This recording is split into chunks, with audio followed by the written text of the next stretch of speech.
Во пожарот што во вторникот ја зафати универзална сала, која беше во прва фаза од реконструкцијата, изгорел отпадниот материјал, кој по спојувањето на новите конструктивни елементи требаше да се извади, вели за Телма архитектот, професор и председател на Асоциацијата на архитекти Мишко Ралев.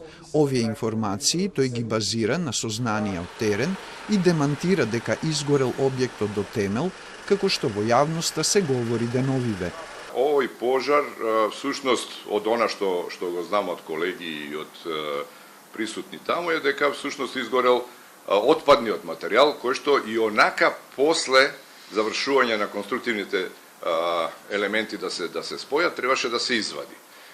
Што значи дека тоа е градилиште на универзална сала.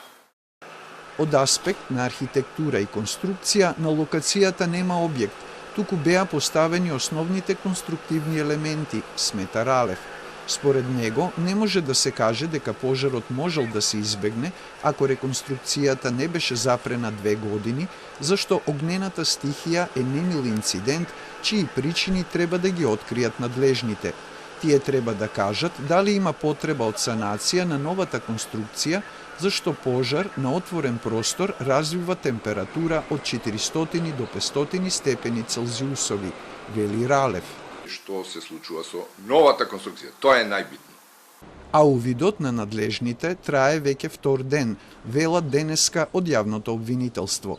Државниот инспекторат за труд ги побарал документите од компанијата изведувач на реконструкцијата Универзал Балкан, чии тројца работници беа во објектот кога избувна пожарот. Документацијата се однесува на безбедноста при работа и за работните односи. Откако ќе ја добијат, ќе продолжи надзорот, велат од инспекторатот за труд. По дадените изјави во полициска станица, работниците се пуштени дома, зашто додека се собираат докази за причините за пожарот, нема основ да бидат задржани, кажаа вчера од обвинителството.